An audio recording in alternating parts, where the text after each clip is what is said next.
Fawali. President Bola Ahmed Tinubu has ordered security and intelligence agencies to immediately rescue the 25 female students abducted during an attack on Government Girls Comprehensive Senior Secondary School, Maga in Kebbi State. These followed an attack by gunmen who stormed the school, killed the vice principal, Hassan Makuku, as he tried to protect the pupils, and abducted the schoolgirls. Minister of Information and National Orientation, Mohammed Idris, announced the president's directive for a high-level rescue operation, even as Kebbi Police spokesman CSP Nafiu Abubakar said security operatives had launched a manhunt for the attackers. Likewise, the Minister of State for Defense, Bello Matawale, has condemned the attack, calling on all security agencies to act in concert. In another development, President Bola Tinubu has assured that his administration's economic and institutional reforms are aimed at equipping Nigerian youths with globally competitive skills and securing their future through education-driven prosperity. According to a statement by the President's Special Advisor on Information and Strategy, Bayo Ononuga, who noted that youth issues will be central to conversations at the G20 meetings this week. Tinubu added that the reform agenda spans multiple sectors to promote long-term synergy among stakeholders.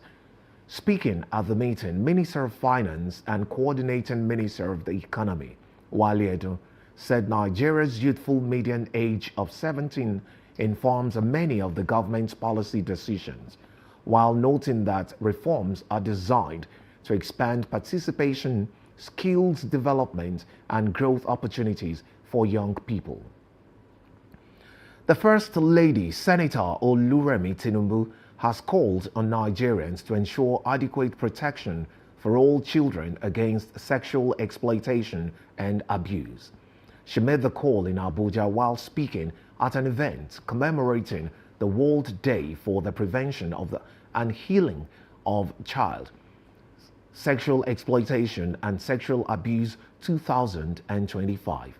The First Lady urged parents and the wider society to prioritize the safety of children and make it a collective responsibility to protect them from any form of sexual abuse. She then called on government, agencies, civil society, traditional and religious leaders, parents, and young people to work together to create a protective environment where children can feel safe to thrive. The African Democratic Congress, ADC, has declared that the 2027 general elections will not be business as usual, as the party formally commissioned its new National Secretariat complex in Abuja in a bid to position itself as a credible alternative to the ruling All Progressives Congress, APC. Speaking at the unveiling ceremony, the National Publicity Secretary of the party, Bolaji Abdullahi, described the new edifice as more than just an administrative building, stressing that the running of the party going forward will be anchored on character, courage, competence, discipline, and integrity. He also addressed the issues around the new office. At no time did it belong to Alhaji Atiku Abubakar. He leased it for the purpose of his campaign, and that lease has ceased, and now the tenancy is occupied by the African Democratic Congress. This is not an indication of anything, because you are insinuating that probably this is the direction the party is going. This has nothing to do with it. Atiku has nothing to do with our movement here. This is solely an ADC decision. And that's why you see potential presidential candidates, other potential presidential candidates are also here today for the unveiling. Bolaji Abdullahi noted that the ADC has successfully managed internal disagreements due to its emphasis on fairness and justice.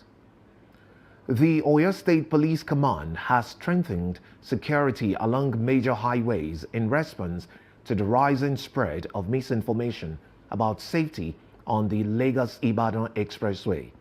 According to a statement issued by the Police Public Relations Officer, CSP Oshifeso Adewale, the command has observed a troubling increase in false claims and video clips alleging abductions and dangerous activities around the Onigari axis.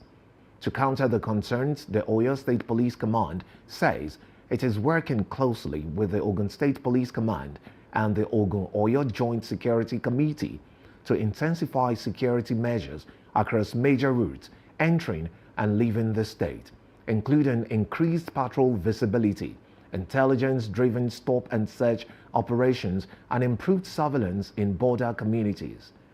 The command therefore urged members of the public to refrain from sharing unverified information that could escalate fear or disrupt public order.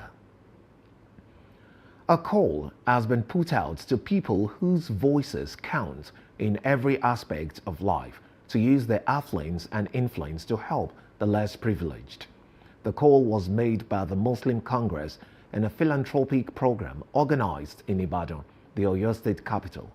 Our correspondent, Sheyifumi Akinsoya, has the report. Ido Local Government, Ibadan, Oyo State, on the 15th of November 2025, as a way of giving back to the Muslim community, organized a one-day medical outreach coupled with the distribution of charitable items to the less privileged. The chairman, organizing committee, Abdul Alim Kozim, while speaking after the event, stated that the event aims at tackling the medical ailments of the participants, especially Muslims, with focus on about 200 people to be taken care of.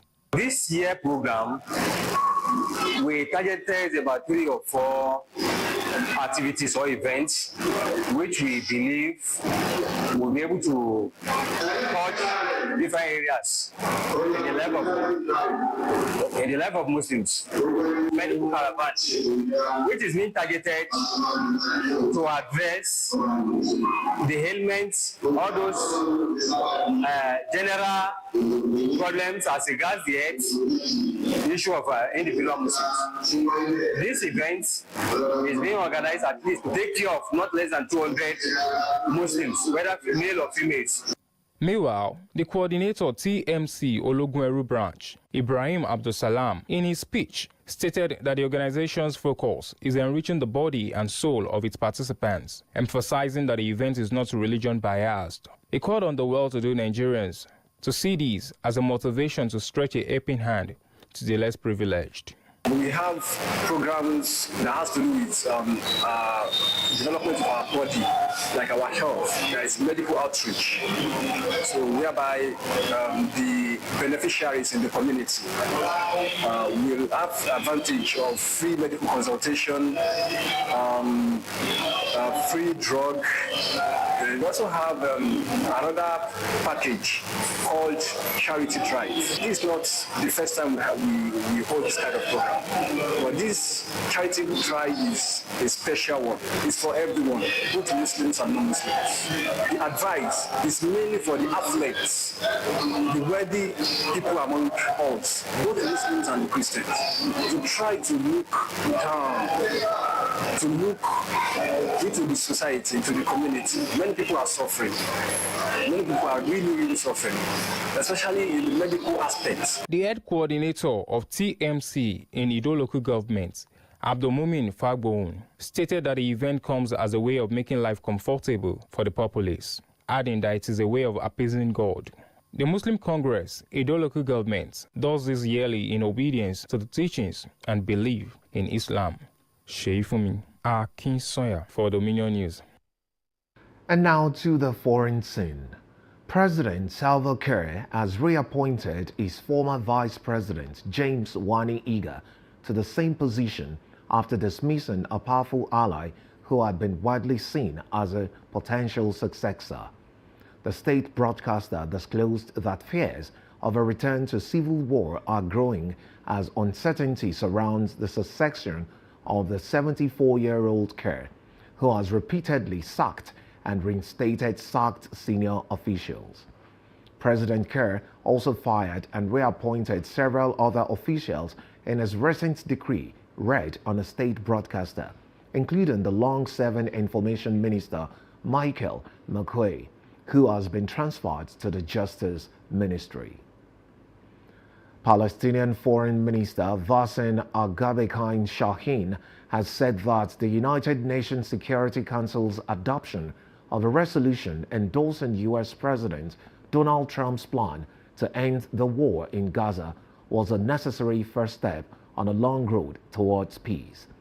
This follows the adoption of the U.S. drafted resolution by the Security Council, which also authorizes a multinational security force to be deployed to Gaza and imposes an international guardian mechanism for the territory. Shaheen said there were still other issues that needed to be addressed, including Palestinian self-determination and eventual Palestinian independence, and that the process for implementing Trump's plan must be governed by international law. United States lawmaker Riley Moore has reacted to the abduction of schoolgirls from government secondary school Maga in the Danko Wasagu local government area of Kebbi State, Nigeria. In a post shared on X, Moore condemned the incident and called for prayers for the victims, while urging authorities to act decisively. However, Moore's description triggered a strong pushback by former senior special assistant on new media to the late president, Muhammadu Buhari, Bashir Ahmed, who corrected the lawmaker's claim in the comment section. And now talking sport. Former world heavyweight champion Anthony Joshua will fight YouTube star Jake Paul in a professional bout in Miami next month, with the two fighters set to share a reported $184 million purse. The 36-year-old Joshua is scheduled to face the YouTuber turned boxer at the Casey Center in Miami in an 8-round, 3-minute bout, with reports indicating the animal's prize pools will be split evenly.